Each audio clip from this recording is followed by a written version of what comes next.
Hello, welcome back to my channel. My name is Kristen, and in today's video, I will be giving a mini review on Crave and Crush by Tracy Wolff.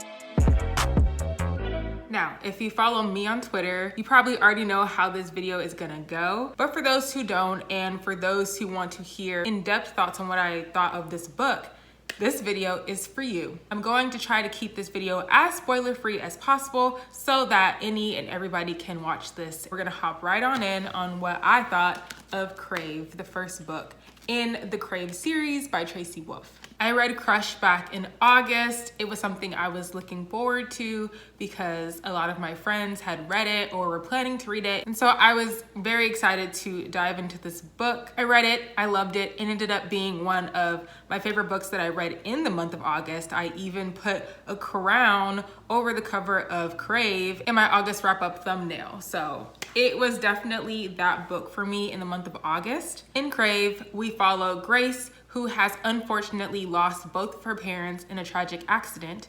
As a result, she is sent to live with her uncle and her cousin and attend the Katmere Academy boarding school, where her uncle is the headmaster. Grace is desperately trying to fit in with her classmates at her school, but she soon notices that there are different cliques that are formed within the school, and these cliques do not intermingle. Eventually, she realizes this school is a school for paranormal creatures, vampires, witches, etc., that attend this school. There's also somebody trying to kill Grace while here, and so a big part of this book is trying to figure out who is trying to kill Grace and why. There's also a budding romance between Grace and Jackson, who is a vampire. First, I'm going to talk about the things that I absolutely loved about Crave. Firstly, it was a very fast-paced book. I was pulled in chapter 1. The book starts off with Grace traveling from San Diego, which is where she is from, and going to Alaska, which is where Katmere Academy is located. That whole scene is very funny, from the plane ride to Macy picking her up and riding a snowmobile to Katmere Academy. Not only was the beginning of the book super interesting and engaging to me, but I just felt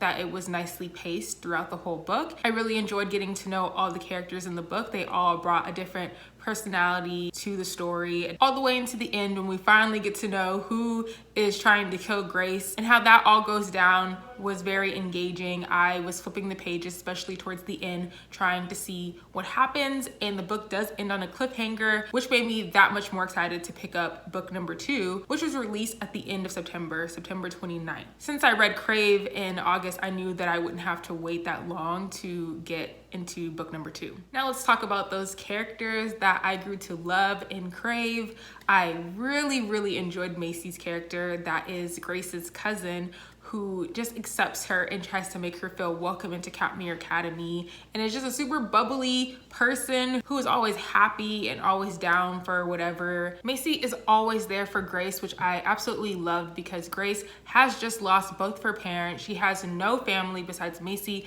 and her uncle, and she really needed somebody by her side during this time, especially given that she was introduced to a new environment, an environment full of paranormal creatures, might I add. So Macy is a great character. I loved her in Crave, and I loved her in Crush. We have Jackson, who is a vampire. We have Flint, who is a dragon. Jackson is your typical mysterious bad boy. Everybody's scared of him. They clear the hallways for him when he's walking by. They don't mess with Grace once they become like a thing. They don't want to mess with Jackson, so they just stay away from Grace and Jackson. And on the other hand, we have Flint, the dragon, who is just very friendly, very flirty with Grace and Macy. Just a happy-go-lucky type of guy. I knew that Grace was gonna end up with Jackson because it was very clear that that was the way the story was gonna go. But of course, I was going for Grace and Flint. I really don't have a good reason why I enjoyed Flint's character besides this one scene that I continue to talk about to this day. But other than that, there's not much going for Flint, which is why it's obvious that Grace is going to end up with Jackson, but I was still rooting for Flint and Grace the entire book, because you never know. Authors love to switch up romantic interests, so maybe I was gonna be right. Overall, I thought this book was just a cute little YA paranormal fantasy type book that is just enjoyable. Like, of course, it's not the best book ever written in existence, but it was still cute. It was still a fun time. And that's really all that I'm looking for when I'm reading a book. I'm just looking for something to keep me entertained, and Crave did that for me. However, there are a couple of things that I wasn't really vibing with Crave, which is why I gave it a 4 stars instead of a 5 stars. Firstly, Grace is dumb. Let me say it again. Grace is dumb. She literally has 2 working brain cells, sometimes only 1 working brain cell, because I'm like, sis, you're so naive, so gullible. Hear me out. It's very obvious that Jackson is a vampire. Through meeting Jackson in this book, you will be quick to figure out that he is a vampire, even if you didn't know anything about this book. Grace takes like 400 pages to figure out that this man is a vampire, even though there are so many signs. He literally gifts Grace a copy of Twilight and tabs a page that says something like, I'm a vampire, along those lines. And Grace is just like, wow, he gifted me a love story, how cute. And then when she realizes that something is off with this man, finally, her mind goes to alien. She's like, this man must be an alien. Girl, no. He literally said that he was a vampire through this gift of Twilight. I'm also just confused on why nobody was trying to tell her from the jump. Like, if I had to transfer to a boarding school full of vampires and dragons, I would want to know that. I need somebody to be straight with me on day 1 because and especially because if I'm a mortal, if I'm a human, and I'm over here in a place with vampires that bite, excuse me, I'm gonna need y'all to let me know. Another thing about Crave is that the writing style is very cheesy, it's very corny.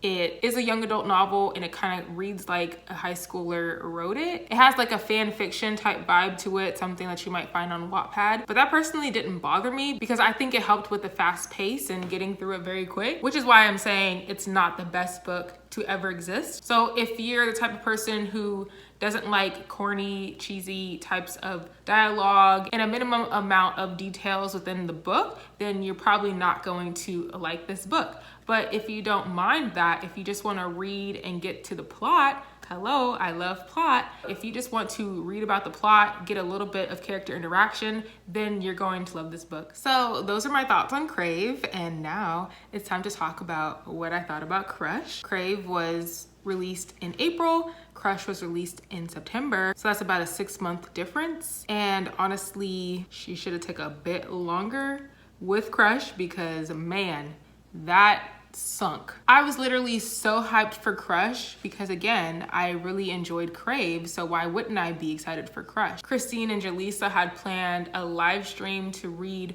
the book. We were on live for like 7 hours reading Crush. It literally felt like Crave and Crush were written by 2 different authors. It reminded me of that gif, the they're not gonna know one, because we know this was not the same author. There's no way. Everything that I loved about Crave was literally everything that I hated in Crush. I loved the cover of Crave, right? It's very like Twilight-esque, grabs your attention, especially if you're a Twilight fan to want to pick this up. This is the cover of Crush. It looked good on the Goodreads when I was adding it to my to be read list, but in person, it doesn't look finished. Like it kind of looks pixelated still. So I was already like, okay. But if you take the dust jacket off, I really liked it because it's like the Katmere Academy symbol. Can't really get into too much of what book 2 is about because that would just be spoilers. And I'm trying to keep this video as spoiler free as possible just in case you want to read the books. Even though I didn't enjoy Crush, I will still be picking up Covet book 3, which comes out in March of next year, I think. So again, a very quick turnaround. But hopefully Tracy Wolff has spent more time with book 3 and her editing team gives her some good edits so that we can be redeemed. But it's safe to say that my list of things that I didn't like about Crush is longer than the things that I did like about Crush. So I'm gonna start off positive, I guess, for Crush and talk about the aspects of the book that I did enjoy. And it's really about 2 characters that I enjoyed. Macy, like I said, I enjoyed Macy. She actually had character development. She was more assertive in book 2, which is something that I really liked. She kind of has a backbone. And I'm like, okay, sis, we like that. The other character that I enjoyed was Hudson. He is Jackson's brother, his evil brother. He plays a role in book 2 and I genuinely loved his character and I'm excited to see where that goes during book 3. But yeah, that's about all I enjoyed. And I guess I enjoyed reading this book with friends and made the experience a tad bit better. If I was reading it on my own, if I wasn't a booktuber and hadn't made these connections and learned about Crave and X, Y, and Z, then I probably wouldn't have finished Crush. Or at least it would have taken me a while to get through Crush because again, it was just bad. Crush has a 4.39 rating on Goodreads. We were just confused. Like, did we get a wrong copy of this book? Are we reading the same book? Because we just don't understand it. I gave Crush a 2 stars on Goodreads, and every day that I keep thinking about it, and now that I'm filming this video about it, I'm like, it's down at a 1 star. So we're just really confused on how so many people are enjoying this book. There are a lot of 5 stars on Goodreads for this book, and we're just confused. Firstly, the writing style gets worse in book 2. If you read Crave, wasn't really feeling the writing style because it was cheesy, corny, what have you, it gets worse during book 2. I enjoyed the writing style in book 1, but in book 2, I didn't like it at all. Because again, it just felt like somebody else wrote this book. It did not feel as though Tracy Wolff wrote this. There are a lot of pop culture references in Crush that just didn't make any sense. You know that this book is modern. You know that this is taking place in like 2020, 2019, because there are iPhones. These characters have iPhones and such, so you know that this is not in the 19th century. Why are we referencing Flo Rida? There's no way high school students are listening to Flo Rida just like that. We all know some Flo Rida songs, sure, but not to be dancing to the song and saying that it's one of your favorite songs. It's your couple's song. Good Feeling by Flo Rida, you can't dance to that. You just simply cannot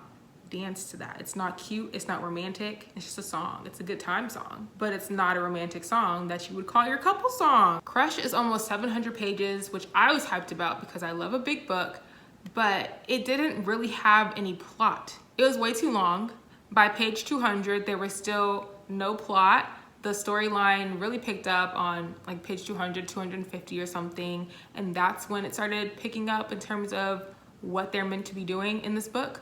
But typically, if I don't know what's going on by page 200, I'm not going to continue the book. But along with the book being super long, it was also predictable. You could basically guess what was going to happen within each of the different storylines. For example, I'll just give a little teaser on what the plot is about. The characters are sent on a quest to gather some ingredients for a spell that they must complete. As they are traveling to gather the different ingredients, of course, there's like a battle scene or something exciting happening. But again, I was still able to guess what was going to happen, what the outcome was going to be. That's not something that I enjoy in a book. In Crave, I didn't know who was trying to kill Grace until the very end, and I was like, oh snaps. But in Crush, it was kind of like, okay, yeah, I kind of guessed that. It's nothing too surprising. The book just felt like a big mashup of a bunch of other stories and TV shows about vampires, such as Vampire Diaries, Twilight. It's kind of like a paranormal creature Quidditch game involved in this book. So we got some Harry Potter mixed in here too. There wasn't a lot of creativity, I would say, in this book. It just kind of felt all over the place and not necessarily one straight storyline or a couple of straight storylines that, you know, come together towards the end. Besides Macy and Hudson, again, I didn't really like any of the other characters and how they evolved. Jackson was the mysterious bad boy type character in Crush. He was all lovey-dovey with Grace and kind of like always trying to be with her and kind of controlling what she was doing on her everyday life, which I wasn't vibing with. Flynn's storyline went completely left. It went in a way that I didn't see coming at all. I have nothing against where Flynn's character's storyline went, if you know what I'm talking about, but it's just the way that it happened was kind of just out of the blue. There were new characters introduced in Crush, but I just didn't form that emotional connection with them. I don't even remember their names. If you don't like the chosen one trope, then you're really not gonna like it in Crush, because that's a big part of it, especially in the end. You're gonna just be like, what? How did this person complete this? How did this person accomplish this? Because it's just really crazy. I feel like my thoughts are just like all over the place right now, but overall, I just thought that Crush was less enjoyable than Crave was. The storyline was pretty predictable and kind of dragged in some parts. I didn't enjoy the character development for most of the characters. I only really enjoyed Macy and Hudson's character out of the plethora of characters that came back from Crave or were introduced in Crush. The pop culture references were a bit much to me. The writing style didn't have me engaged. I don't know if it's the writing style or the fact that I didn't enjoy the plot line. I don't know what it is. It was too long. It could have been a lot shorter and still got the point of the book across. I have just never read a series where I really enjoyed the first book and really did not enjoy the second book. That just has never happened for me. So now I just really don't know how book 3 is gonna go. I'm going to read it. Might not pick it up right away like I did with Crush, but I will read book 3 since it comes out pretty soon. That's all the thoughts I have on Crave and on Crush. If you plan on reading Crave, please let me know. I would love to discuss theories and such with you, as I really enjoyed Crave. If you plan on reading Crush, good luck. Have fun. Hopefully you enjoy it, because again, Goodreads has a 4.4 overall rating. So the majority of people did love Crush. So I'm not saying everybody's going to not like it. If you like this video, please give this a big like. Leave me a vampire emoji in the comments for Jackson and Hudson, and subscribe to my channel if you're not already, and I will see you guys in my next video. Bye.